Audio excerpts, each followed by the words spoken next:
human rights was turned down by those bastards. Word soon spread, masses outraged, troops called in, war was waged. Welsh led by Lewis as the Huntsman he was known. 200 people injured, 24 never went home. A soldier stabbed, Black was his name. For his injury, young Dick was framed. Despite protests of innocence, to the gallows he was sent. Name now preserved in martyrdom, for Llywelyn we lament. Experience. As I walked home, this poem arrived. What a night! So many poems, so much emotion and intensity, heart to heart, mind to mind, peace in connection, joy in sharing, love for the cause. This is what really matters. But yet, I remember February 2003. I was the only Stop the War demonstrator actually in Merthyr Tydfil, while there were 1 million people in London. And the people who passed by were completely indifferent. It was horrible. Easter 1983. Only 5 of us could be bothered to protest outside the Royal Ordnance Factory in Llanilltion on Easter Day. Just 5 of us protesting against that atrocity. Did nobody else care about nuclear weapons made in a benign Cardiff suburb? The issues for us were as clear as the spring sunshine. Surely the laws of a good society are as strong as the laws of physics. The equations, the elections with the lost deposits, the causes that break our hearts but never make the news, the truths we hold, the lies they tell. And then I'm told, Jonathan, be mindful of your strong feelings. Set yourselves goals that you can achieve. Relax and breathe. Only fight battles you think you're going to win. If you do what you've always done, you're going to get what you've always got. Find the win-win way. Being red seems to break all the rules for health, for success, for being well. And yet, here I stand. I can do no other. I was at the demonstration in Trago, and somebody who I used to think of as a friend, I don't know what to think at the moment, came up and harangued me for being there. And it was not as bad as poor old David Davis had from some strange person that was on the BBC this week, but still being harangued by somebody you've known for over 30 years for just being somewhere to say what you just, without a placard, without any badges or anything, it was a horrible experience. This arrived. Sticks and stones, log and splinter, pot and kettle, loudspeakers at the Berlin Wall. You stand there, I stand here. Can we negotiate away from a zero-sum conversation to the mathematics of addiction and subtraction, or the algebra of levers and balance? In the playground, I'm your counterweight, so that you rise as I get heavier. Could we make this tightrope a road in balance? We need an in-breath and an out-breath to live. Triceps and biceps opposed together for Adam to find the finger's point.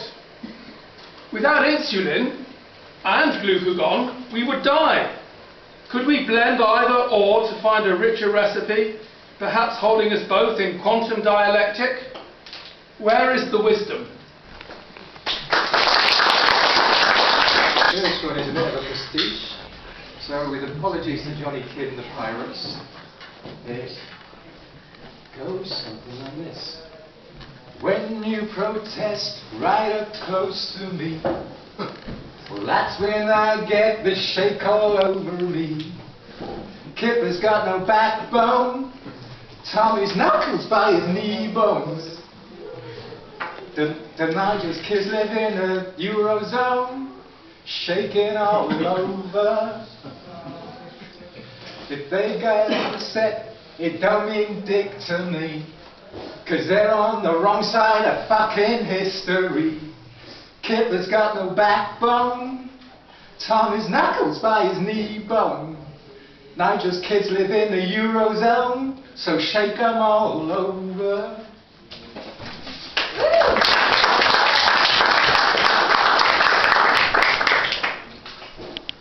And for the last one, this one, I don't know if you've been following the story of Imam Sis, the Kurdish hunger strike at Newport.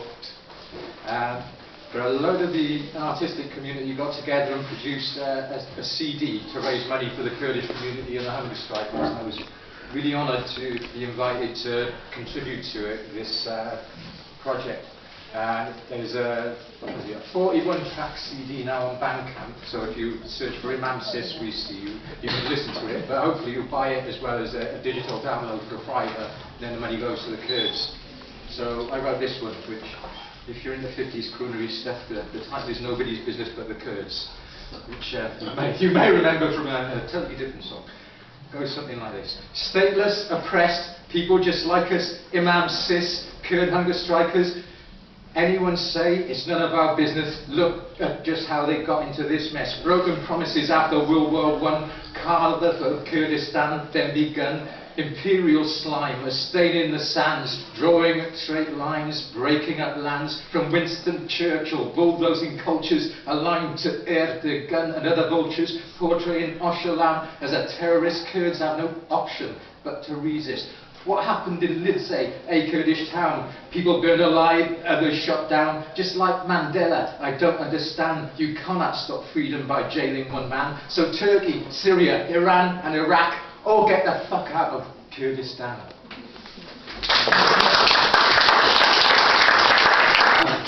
Wait till you start, yes. Put your bug down and back on. I just under my hand. To the best of my knowledge, I don't think I've ever read this live. From my first book. This is called Snow. The snow falls white on the floor. Nothing to say, nothing to do, nowhere to go. What do I feel when I don't feel anything? How hurt do I feel when I feel pain? Where do I stand when I fall? When I fall fast and hard, will I land in your backyard? Will I be in love with you? Because love is so warm and snow is so cold. I hope you will come on fast for me before I get too old. Before I get too old and the wind blows my body cold and the devil of God comes from my soul. I know I've got to know, will you love me or let me go?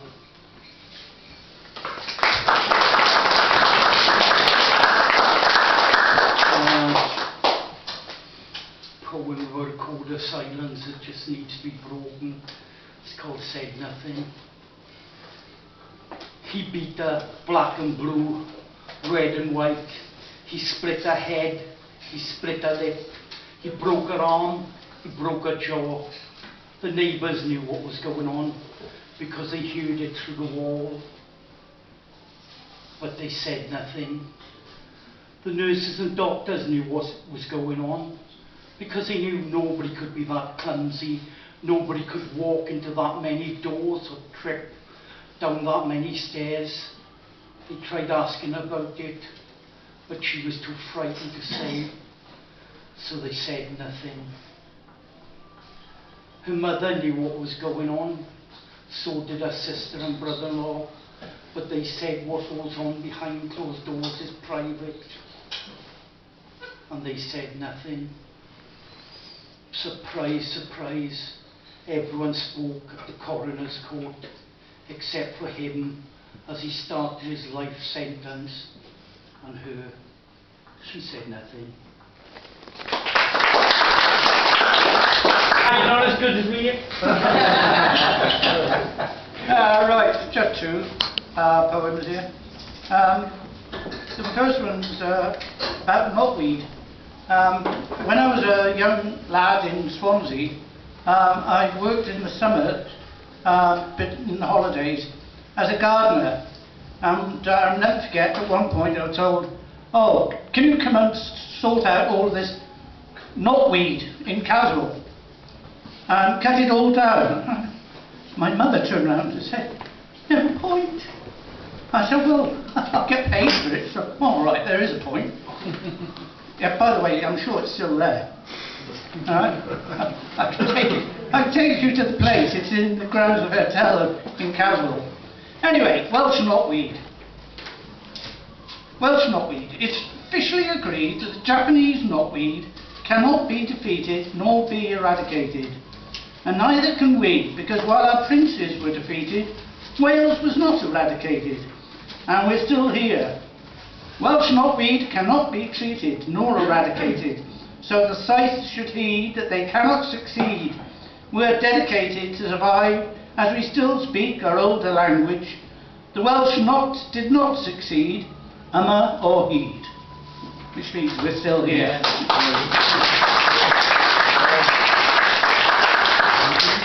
Dwi'n dysgu Cymraeg ar-lein defnyddio Duolingo. So I've been learning online using something called Duolingo, and 6 months in now, I'm doing 2 sentences. I mean, mighty absurd sometimes, right? And then finally, I've got to do this one today. It's probably the last time to do it, but it's in memory of that spectacularly bad Prime Minister, Theresa May. Mrs May's Brexit, or not. So how would you like your Brexit, Mrs May? Would you prefer a full English Brexit to a continental Brexit because you fear a double croissant? Come on, Mrs May, stop being weak and unstable. Make up your mind.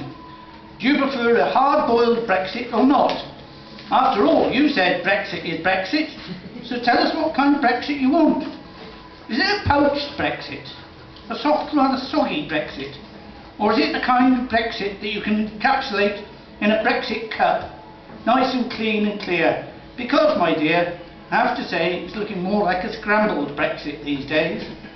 I just hope that you realise that the danger of no deal exit is it would end up being a Brexit of burnt toast, a scorched exit that will be indigestible to everyone, no matter how they voted. So I hope you see sense and settle for a French omelette rather than full English Brexit. Or maybe diet and just skip Brexit altogether.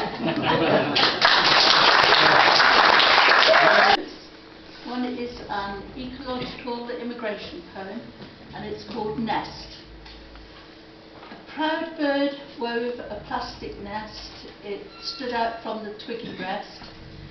She shook her pink protruding crest and sang, "My nest, the nest that's best." A weather vane turned north and west. The hard rains fall, the earth is blessed. A pool of water climbs bird's breast. A plastic nest put to the test. The other birds call, "Be our guest. Your home is wet, O bird distressed. Come to our nest, be dry and rest, for hard rains rain from twigs the best."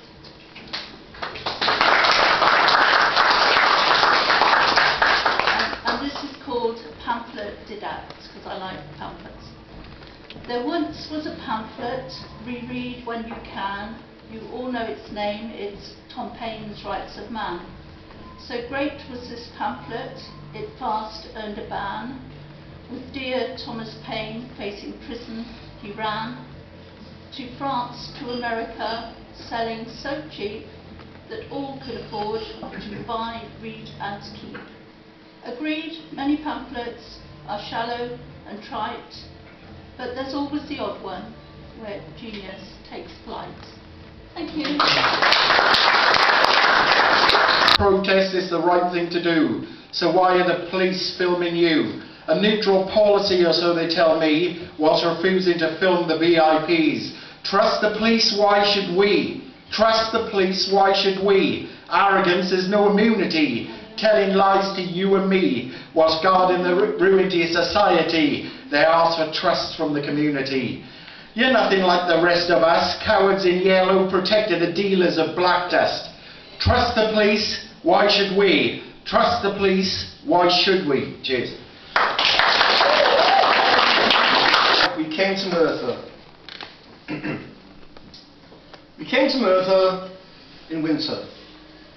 Snow swirled around the Lucy fountain at the bottom of town.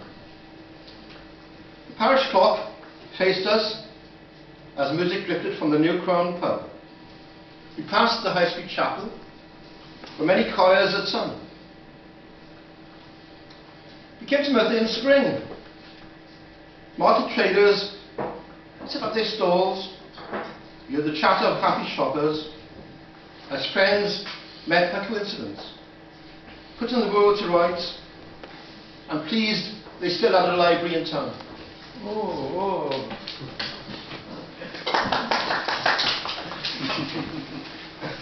We came to Merthyr in summer, heading for Cyfarthfa Park, and saw the historic castle, majestic in the sunlight. The museum told the story of our town to visitors from afar. We came to Merthyr in autumn. Golden leaves fluttered outside the Red House, which most people knew as the Old Town Hall. We went to Penderyn Square, that famous site of 1831. As the ghosts of the past left their memories in the air, we looked at the skies, ready for Merthyr Rising again next year. This is about my girlfriend who lives in Bristol, so it's very complicated and a long distance romance. And if you ask people in Bristol, the young people, about Wales, they say, oh yeah, Wales, I'm at Pembroke once, not near Merthyr. I'm at Bath for my holidays, no, it's not near Merthyr. So they don't know where Merthyr is really, but it's called Mind Your Language.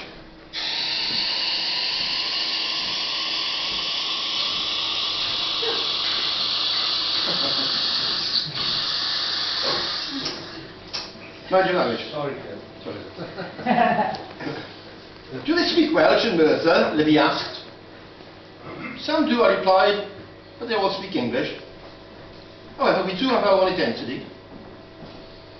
She'd never been to Wales, except for a trip in the school to Big Pit. Do the Merthyr footballers speak Welsh, she asked. I don't know, but some of them live in England. So she and her mother, Rachel, came to me for Christmas time. On arrival, Libby snapped a picture of the railway sign. It was seen on Facebook by an office colleague, also from Bristol. She too was home for Christmas in the valleys. So, after dinner, they met up in town, toured the pubs, joined the revellers, and then they learnt the language of Merthyr.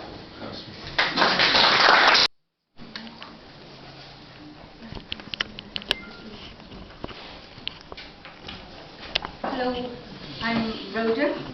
This one I wrote a couple of years ago when somebody was being deported because they were being deported back to a country where it was illegal to be gay, and we were protesting about that. Dancing the conga, ineluctable intimacy, your crime. He was killed for loving you, and they peel off the blood-soaked bandages and your heart with them.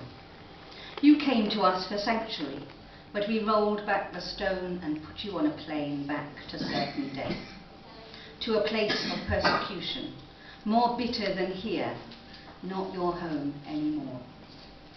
Placards in the wind, we couldn't save you from this fate. I cook chicken and pick the wings, sweeping up the debris of hurried days. Fingers close over mine, keeping them flat. My hands on the wheel falter for a moment. Song without words, your arms stop me from falling. You are gone, making room for the new ones. They will be running in the streets and stealing our food. Words without song. The birds are stopping singing, and the government doesn't know what to do. The lights stay on all night, sleep is impossible. Incompetence rules, but we fear it's pernicious. But I will not fail through incompetence. My song will have words. Your body will be healed, the room will be cleaned, you will walk again, and you will eat chicken, you will not die, you will dance again in the halls of heaven, arms linked and the scent of your lover always with you. The weeping will stop, and those left behind will hear birdsong. The broadcasters will keep on filming, doctors will come back victorious, eager to help. The blast furnaces of Port Talbot will burn again. The homeless will find sanctuary. Everyone will learn how to ride the waves. We will share our food with the new people, and the government won't know what to do. But I know I shall not die from incompetence. I will know what to do, and I will meet you to eat chicken in the halls of heaven and plan the new order. And when we have finished, there will be so many banners that dancing will be impossible, and the chickens will have decided to dance the conga.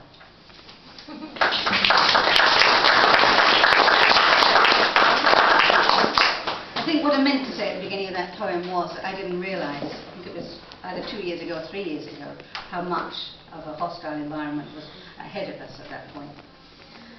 Okay, this week I went to the funeral of a dear revolutionary friend who had died, and I was asked to write an obituary, which I did, but of course in an obituary you write what you're supposed to write, and this is creative. This isn't just about this person, because I'm sure many of us have mourned the passing of many other people, but so this is obituary for a revolutionary. So this wasn't what got printed, obviously, this is at home. So they've asked me to write your obituary, and who'd have thought it would be me? Who'd have thought it would be my picture of you they'd print 15 years ago? You laughing under the candelabra of the horse chestnut tree, your steadying hands on her shoulder, the strength I wanted from you flowing into her instead. And after I took the shot of you on my phone, I sat down on the grass, tried to entice a squirrel with a piece of cake, picked daisies and made holes in their stems with my nails, threading each one to the next. And you got out the harmonica and played softly in the breeze to everyone there. How could we have known that they'd print that picture all these years later? And that it would be me who had the time and the energy to write the thing. Father, hero, lover, communard, wobbly, Sandinista. We projected our longings for salvation onto you. And I, sitting here now on just such a sunny afternoon, on a bench by the blue delphinium spires, search for words for the journey you took us all on. Indefatigable, charismatic, much loved. I was always good with language, you knew that, your press officer, your propaganda machine, still doing it. Where are they now, your other foot soldiers, leaving me to mop up the mess? I picked a spike of blue larkspur today, put it in water in the kitchen where once you stood, recovering from a bruising battle. I told you delphiniums were toxic to cats. It's good I don't have any in my garden, you said. No, it's me who has the poisonous plants, the poisonous people in my life, I thought. You were our Lissy Gare, our Eugene Debs, our Cesar Sandino. From a tough background you came out fighting and never stopped. We wanted a general and you fitted the bill. So, they've asked me to write your obituary after all these years, and she, of the long hair and shoulders now gone, and all of us long dispersed. We learned to fight, and we saw the cost of struggle. We found our own strength, whilst yours ebbed away.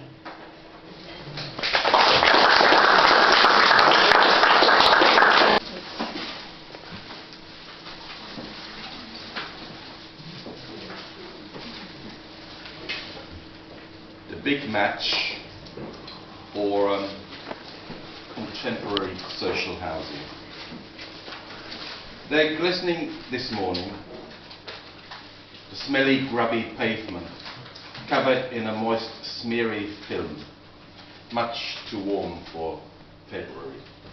Small patches, visibly drying in steamy mist, reminiscent of summer evenings when the sun's strength burns remaining droplets before the horizon becomes daylight's temporary graveyard, leaving sticky humidity and memory.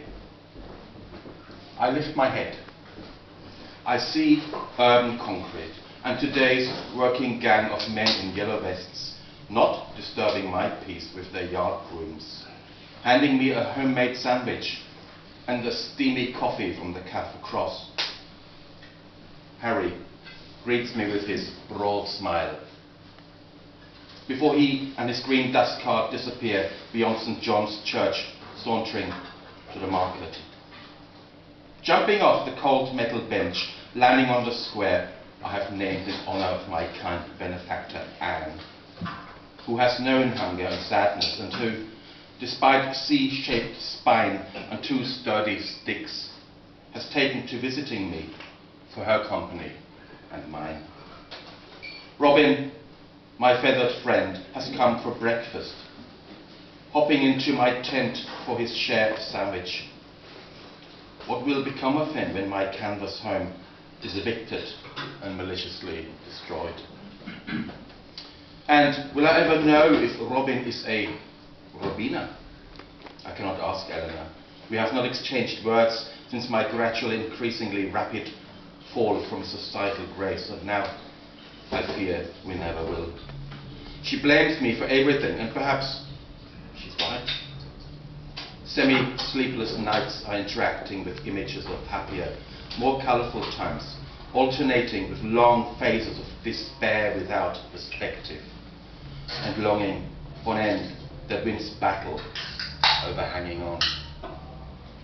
Arthritis and toothache keep me from taking notice of yet another pissing punter whose friends failed to restrain him, using my tent as an amusing target for strong, malodorous body fluids. Let battle commence. I was a player, and then a spectator, and now a spectator of spectators. Before Wales meets England, rugby devotees will have shared their drinks with me, making me forget pain while rousing Welsh pre-match singing spill hot tears on paving stones, allowing for indulgence of feeling human for one evening. Thank you. The President of Bolivia is delighted to be invited today. As you can see, he's wearing the national flag, and white means knowledge. He used to be a coca grower until he became the president. Coca is not cocaine. I hope you will say that with me. It comes up 3 times. The fans were on the up and up, kicked Brazil from the World Cup for the first time in 40 years. The stadium rocked to Bolivian cheers.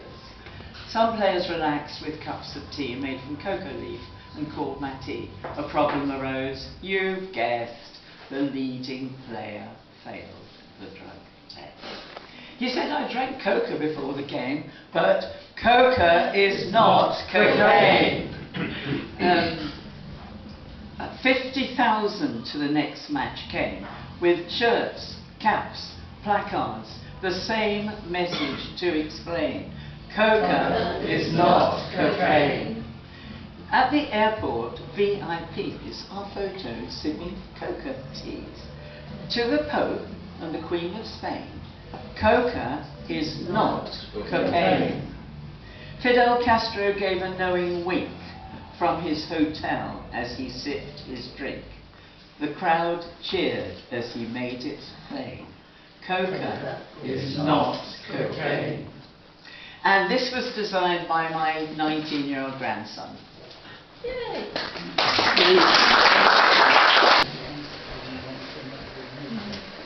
Hello. Hello. I got 2. One of them's called See You Later. I can feel the ground shaking under my feet. I can hear the croak of the carrion crow. And the tanks are moving through the city streets in the revolution's undertow. I could close down this game in the blink of an eye, but it will blow every chance that I had. You're damned if you live, double damned if you die, hustling for a ½ gram bag. Speeding down the highway from midnight until dawn, and the armoured cars cruising the streets. Do you want to walk alone down the road where you were born? As you sow, so shall you reap. And those years so far away mean nothing to me now, shipwrecked on a faraway shore. Back then I tasted all the law would allow, and I still kept coming back for more. And everything I lost and everything I won and everything that happened in between stayed broken, bruised and busted on the mountains of the sun as the Joker shook his battered tambourine. And if I have a chance to meet with you again in the long fractured corridors of time, please don't you ever try to pretend that the bad news was yours, not mine.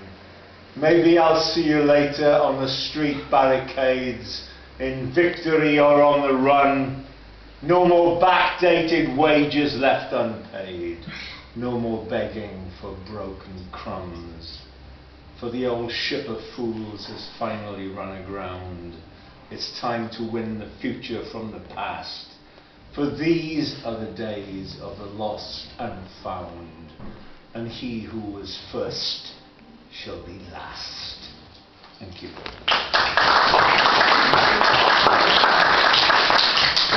And this one is called Who's Worse Than a Tory? Some of you may have heard it before. If not, there you go. You know what's worse than a Tory? Than Theresa, Boris or Hunt? Than Thatcher and co a priori? And all the other bigots and drunks? You know what's worse than a Tory? Overfed and inbred? And Tories are lower than vermin, that's what good old Nye Bevan said. You know what's worse than a Tory? In their party of rulers and kings, their party of bankers and wankers and sponsors of corporate sins. I'll tell you what's worse than a Tory. More spineless and foul than these scum. More cowardly, weak-kneed and gutless. More sickening, tainted and dumb. And that's the kind of class traitor you'll find in the PLP, who'd rather see the Tories in power than the likes of you and me. Hilary Benn and Tom Watson, Owen Smith and Margaret Hodge, Lords Faulkner and Bassam of Brighton, the elites and the greasy pole squad. They pretend that they're there for the people, but they're really there for the cash. While they're pimping up their careers, they treat their own members like trash. Lucy Powell and Angela Eagle, Carl Turner, Ian Murray, Kate Green conspired against their own leader, plotting and scheming off scene. You know where you are with your enemy, but these are your enemy's spies, capitalism's own agents. I'm sick of their fraudulent lies. So I ask you, what's worse than a Tory? Well, here are some of them. Now you know. The time is long gone for these traitors. Into the dustbin of history they'll go. Thank you.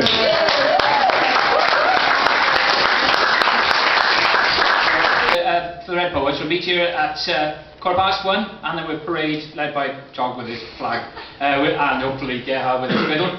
We'll parade over to the tent. All right? Okay, everybody.